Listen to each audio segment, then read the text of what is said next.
Hundreds of thousands of unionized workers descended on Washington, D.C. in 1981 in the largest demonstration ever called by the AFL-CIO, dubbed Solidarity Day. This is the kind of action we need today to stop Trump and the billionaire agenda. So let's take it back to 1981. Reagan showed who he really was from the start of his presidency. To break the PATCO strike, he fired 12,000 air traffic controllers and dissolved their union. This unprecedented move sent a message to all corporate America that it was open season on unions. No holds barred, no dirty tricks off the table. If you're a boss, don't let pesky things like worker rights get in the way of getting rich off their backs.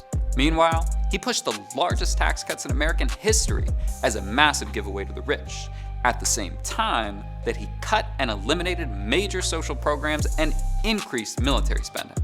A lot of this should sound very familiar today. PATCO was the final straw. Many looked to the AFL-CIO, the country's largest labor federation, to lead labor's response. Rising to the moment, the AFL-CIO called for their largest ever demonstration in DC on September 19th. Unions across the country rallied their members and mustered their resources to show up in DC, joined by major civil rights, religious, and people's organizations. The mass of people coming to the Capitol overwhelmed the metro system and set a new record for traffic that day, with estimates of up to 1 million joining the march. Then came a decisive moment. The march leadership debated if they should escalate and take the airport itself to shut down the city, in defense of the fired air traffic controllers, in defense of all labor, and in defense of the working class. Ultimately, they decided against further action. This meant that the mass moment, which could have become a movement, faded, with energy directed instead to the midterms. And what would follow was decades of decline and defeat for the labor movement and a steep decline in the lives of working people.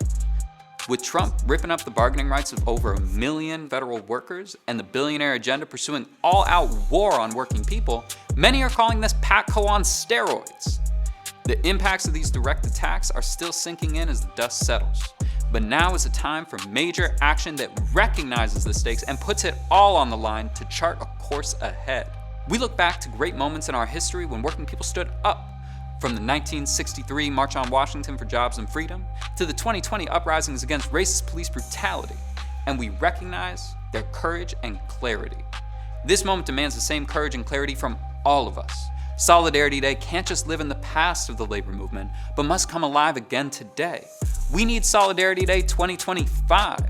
For the labor movement to lead the fight back against the billionaire agenda, it's time for unions to once again take to the streets of our nation's capital in our millions.